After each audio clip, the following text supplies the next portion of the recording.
Hey everyone, it's Ruth Stern again, and today's video is what is the biggest factor that I and many people see who work with people as coaches and counselors that sabotage their success.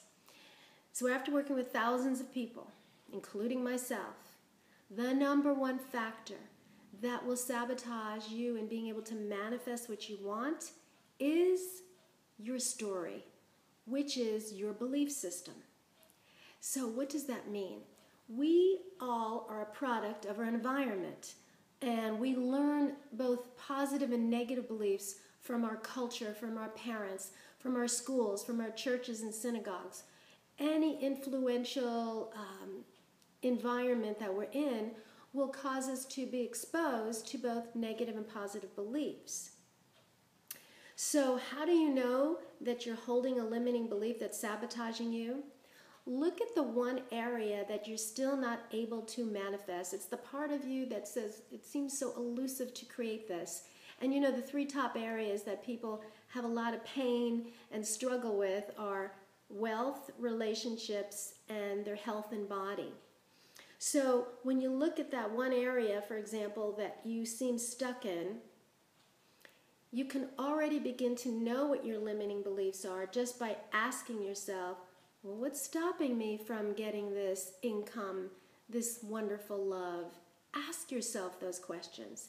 Already the answers to those will show you some of your limiting beliefs. And so what you're going to find is, let's say in the example of money, a limiting belief is, I'll never make great income, only certain people do. That's an example. Or the way you learned it as a story is you heard it, let's say, from a parent who said, you know, money doesn't grow on trees, which began to imply for you that money is a struggle, another negative belief in your story. Or let's say you lived in a house where there wasn't a lot of love and your parents were distant. You could learn the belief that love is elusive, that love is difficult to find. Or in health, maybe you saw your parents struggle with weight. Or maybe they used, here's a good example, maybe they used food as reward. I know that was true in my home.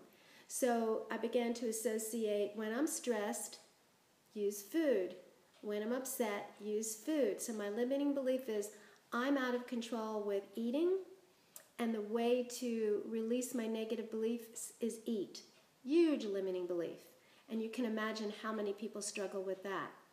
And so limiting beliefs color everything. And now you can even see research. It's not just theory.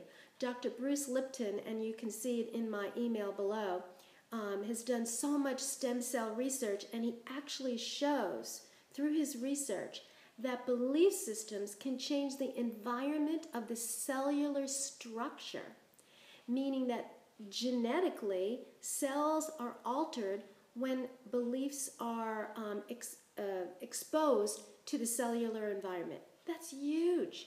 Now, certainly that has to do with health. That means that what you believe, you can either create disease, or you can create health, which is huge. But it also is true for anything in your life. That's why having and developing an empowering belief system is critical to you being successful and manifesting. And I'll tell you a couple of things that you can do already to change that. Here's a wonderful thing you can do. When you're stuck and you don't believe that you're going to be able to have this, it just seems too difficult, too hard. Go back to a time in your life when you did something that you thought was insurmountable. You didn't think you could get through it. It could be anything. Let's say there was some kind of flood in your house and you're not mechanical, but in the crisis you figured out a way to stop the flood and you didn't think you could do it. And because of what you did, you prevented a lot of damage. That would be a great example of a time that you were able to get through something and didn't think you could. Then you write down what it is that you did to get through it in such a powerful way. Well, I got present. I put everything aside. I moved quickly. I said certain things to myself. I can do this. And you just start finding the elements of what created you to be so successful. When you remember that, it helps you elevate yourself to say, wait a second, I can do this now. Look what I did before. You see, we forget how competent we are, how skillful we are, because we have a tendency to dismiss who we are and what we do.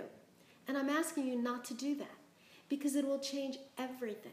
So remember the wonderful things you did. And it doesn't have to be a big thing like a flood. It can be anything where I thought I was going to fail a test, and I put my mind to it, and I did certain things, and I got a B. And for me, let's say for you, it was a big deal.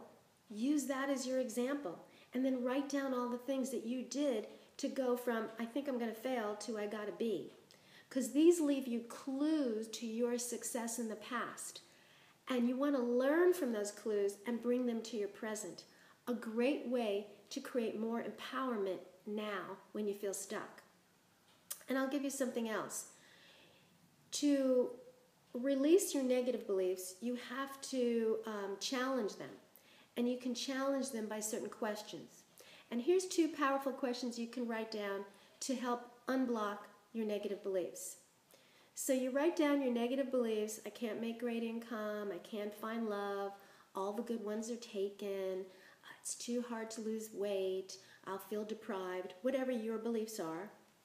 And then after the negative beliefs, write down these 2 questions. What is the evidence to show that this is not true? So let's say you wrote, it's too hard to lose weight.